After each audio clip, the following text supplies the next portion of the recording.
Okay, Cass. So I'm going to take this because what I find is often that whenever we can have a temper, but either we have witnessed how to handle a temper or how to handle a disagreement, in marriage, or we haven't. And so I'm going to say, how did you grow up? Did you grow up with one parent, two parents, step parents? So I don't really know anything about you on that. So share that with us.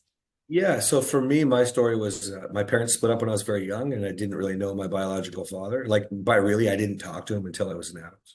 Okay. My mom remarried her high school sweetheart, and I only know 17 years of their miserable fighting, daily screaming. Ooh. He got a lot of that backlash as well. And also, the I love you 5 times in my entire life that I remember growing up, that included I'm proud of you. Like, for example, one that I remember was graduation, and it wasn't even an I love you. Like, there was just no affection. It was only violence. And by violence, I mean the screaming, we got hit a little, but nothing, I would say, crazy. But I used to think I wasn't abused because of that. You don't realize what emotional toll, abandonment, fear of abandonment, the Hmm. insecurity, anxiety that you get from those sorts of things. So yeah, that was my upbringing. Was my dad's a narcissist. I believe it's learned. I don't know if you're born with it or not, but my Mm. stepfather is, or adoptive father rather, is a narcissist. My mom's just selfish. I don't think she's a narcissist. I think she's just super selfish. My brother's a narcissist, and I think I picked it up too, you know? Well, whenever there's a lot of fighting and yelling going around, I don't know about you, but I don't feel very affectionate. And I don't, you don't come up with very many uh things like complimenting your kids or being proactive because everything in your life is being reactive instead. Yes, one of my most, so I have a lot of content that goes super viral, and one of my most controversial is something along the lines of, you think your wife uses sex as a weapon? You could be hot for each other all day long. You could be flirting, life could be good, great conversation, and then you do something like yell. And that could be at your kids because you had a bad day. That could be the dog knocked over your drink. That could be your Hmm. wife said something that you took personally and you yelled, you sneered, you snarled. That's all anger based because you reacted poorly. She's now turned off. And boy, oh boy, I get men that get so upset. And they'll call me names like sissy. And I just laugh. You think it's appropriate to yell at your wife, your dog, your children? You think this is normal behavior? No, it's not good. It's not healthy. Trust me, take it from the guy who yelled every single day, who would tower over his wife for days trying to talk his way or lecture his way into her head, her heart. Mm. Doesn't work that way. So yeah, no, I think that you're hitting the nail on the head, and boy, I wish more men would catch on to this. It's a turnoff.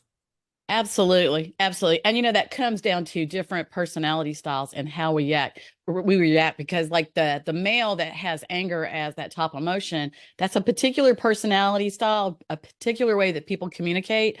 And the woman that I was talking about earlier that just decided to leave without saying anything, this is one of those good old people who is takes care of you and never has a complaint, you know and so it's just unexpected. And anger comes not just from men. I mean, women too. And we all have that time we yell at our kids or that we get really irritated with our spouse. And it gets a little stressful, a little more body language, right? Can we talk about that for a quick second, please? Yeah, Because please do. I think this is hilarious. I mean, I believe men should lead, especially if you're a faith. I mean, come on, it's written all over for us, you know? And I just want men who are listening to just really resonate with this real quickly. Just take a moment. I realize your wife probably doesn't handle things well. Let's pretend whether you guys both scream, both shut down, one or the other, who cares? We'll call that a poor reaction. Okay. If you were a man and you believe a man should lead, which pretty much every man will say yes when they're asked. Okay. If your little wife has big emotions and you can't handle it, meaning she's screaming at you and you don't know how to provide structure in the direction for where you're going, i.e., girls just want to have fun. They still Yes. sing karaoke today. So if she's off in her feminine and screaming and you can't handle your little wife's big emotions, you're not a leader. Stop acting like you're a victim and you can't handle it. Just say, what can I do? How can I turn this around? And stop saying it's not working. It means you haven't shown up long enough for her to trust you. That's where leadership comes in. You need to be consistent, providing that structure. Make sense?